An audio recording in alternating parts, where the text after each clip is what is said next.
Hi, it's What If Wednesday time with Susan Bennett Fisher and Martin Fisher, the co-founders of Body of Nine. So what if you read my book? Did you read my first book? We are come out with our second edition. Yes, the book is actually fairly new, even though some parts of the text are the same as they were in the older book. We've updated it with our new knowledge. We have some new pictures in there. And in general, it is, I think, an even better version of what it is we did the first time. Absolutely. And more excitingly, very shortly, we'll be announcing the audio version as well. So we're pretty excited about this second book. And we invite you to take a look at it. It's got lots of new information, and it's very different than the book that's out there, the reference book that we first came out with. So why don't you tell us how different and why is it different? The Body of Nine is now a series. So this is book 2 in that series. Body of Nine, Decode Your Physiology and Discover Your True Self is the book that we've had out now for over a year. And this is the second edition of our first book, also now called Body of Nine Practices for Presence. The Body of Nine Practices for Presence is probably the best book to support you once you've just gotten identified. Or if you want to work on yourself and your own practices for how you show up. So the first half of that book is a brief overview of the 9 different natural numbers, their physiologies, what they look like. So a very abridged version of what's in the second, in the Decode Your Physiology book. But it has also, the second half of the book is about what can you do? So how do you develop your practices? How do you build your presence and the power of your natural number? So the second half of the book is, we'll be doing a series for each of the practices as we move forward here in our What If Wednesday series.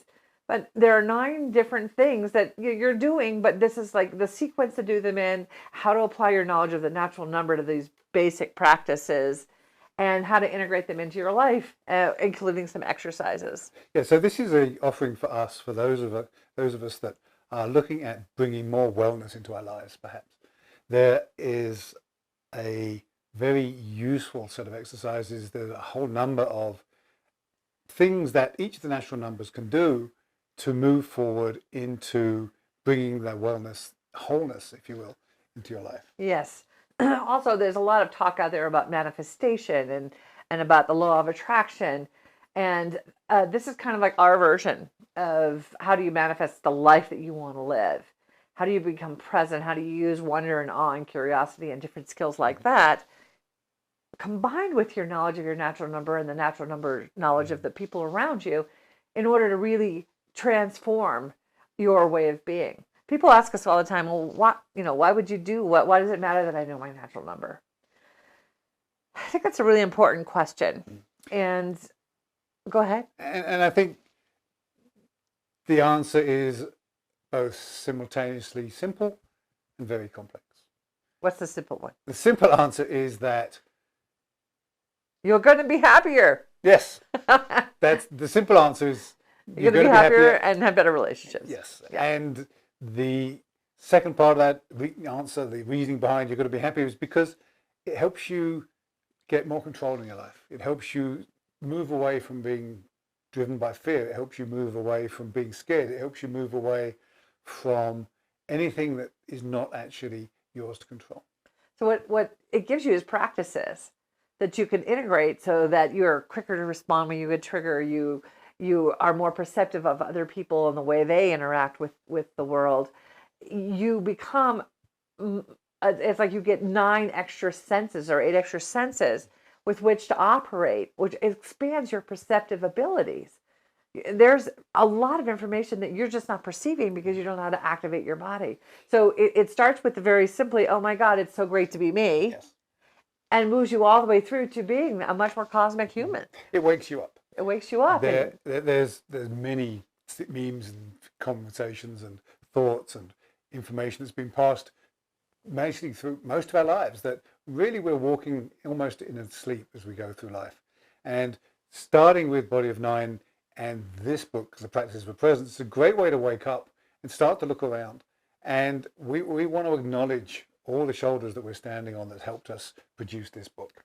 Yeah, I mean, let's tell a little bit about our personal stories about how we got to here to writing this first book. Yes. You know, for me, When I found out my natural number, I found a calling. It was a real calling for me to tell people about how amazing this work is and how important it is to know your natural number and those that you interact and work with and love. And that's been clear for me from the moment I got identified. We lived in Northern California from 2012 to 2015. And we were doing our research in that environment. We were going to festivals and working hand to hand with hundreds of people a day. We were researching the specificity of the physiology, and we were pulled in a lot of different directions. It was very expensive to live in California, and we couldn't bring our focus to really move our own work forward. So we sat down and said, well, if we apply our work, what will we do? Oh, we would move. So we moved. We moved to Bozeman, Montana. And here in Bozeman, I was actually finally able to write the book, to bring enough focus to writing the book so that I could get what I knew out of me, what we had learned from all that research and all those interactions with all those people. And it's been really interesting because when we went to Burning Man in 2012, where we really became Martin and Susan doing Body of Nine, it was as though the universe provided us with tools and information and the support, and we acquired information from a lot of places over the next 2 or 3 years, almost like a fire hose. There was a waterfall, a deluge of information that came, and it wasn't until we moved to Bozeman that Susan was able to take this and put it all down onto paper, integrate it, and understand what we knew. And it's a short book. It's 140 pages.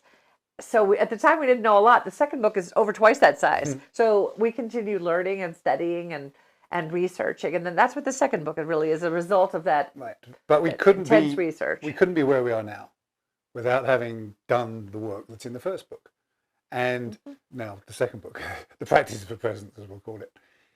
The practices for presence were necessary for us to be able to get here. Moving to Bozeman was part of the wise action. The ability to notice your environment, to be the observer, was part of us enabling to say, oh, something's not right in California. We wanted to make some move. We got a lot of input. We got direction. We got support. And we trusted. And we trusted it. The Practices for Present book was necessary for us to be here today. And even now, we live our life by following the practices. So it's really true. Like while we were going to Burning Man and as we were researching, messages kept coming in. And I would get one of those messages and I'd write a blog post about it. And those 9, I realized, oh my God, there's 9 of these. And then I wrote those blog posts and fleshed them out and did versions of them. And I realized, oh, that's the book. And it wasn't consciously said, oh, what, let's find 9 things. No, because I just happen to have 9 things. But the other part of it is the 9 are 3 sets of 3. And the power of 3 is a well-known thing. I mean, wherever you want to look at it, if you don't disbelieve, the power of 3 is everywhere. And 9 is 3 squared is just awesome. 27, 3 cubed, there's stuff there too. So he loves the numbers. I love the numbers because that's who I am. And so our partnership grew based on what we've learned and both of our commitment to this work. And the universe continually asks us, are we willing to do what it takes? And our answer is always. It's always yes. Yeah. And that's part of it. That is part of the life's journey, is that we both believe you have to commit. Over and over again. Over and over. The universe will up the ante every time you start to waffle. Yes, yes. and we are human beings. Susan and I, you've seen us live. You've seen us. We don't hide who we are. We spend a lot of time when we're on. We both love what we do. We both love talking to you guys. We love presenting. And sometimes we come in here, we're not connected. Sometimes we come in here connected. And But we have our practices. We have tools. We have our practices to reconnect, right? Yeah. And so much fun. So much fun. So come join us. We invite you again and again and again. This is important for you. We are the stewards of this work. Yeah. And there is an element of, yes, this is the Martin and Susan show, and we're happy about that. But the work is about humanity. It's not about us. Yeah, this is both a spark that reignites your connection to your deepest self and starts you on a journey. So that's the beginning, the identification piece. And then you begin to work on yourself. You practice. And as you practice, you expand. And you could be with more people, and you can be more effective and powerful in the gifts that you offer. And you can get more on your path. And that starts to happen for you. And then your relationships start to get better. Excuse me. And then you can translate this into your profession. You know, if you're a coach or a healing professional, how do you integrate this? And we get your clients assessed using the identification process.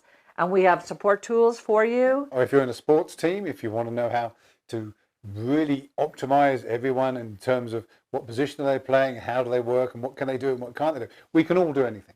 There is no natural numberism here. Yes. We certainly completely disavow any sort of natural numbers because any of us can do anything. How we do it, though, is very, very different. And there are, you know, the lucky And the skills and the way we do something. is always very, very Quite different. different. And very predictable, as it turns out, based on your natural number.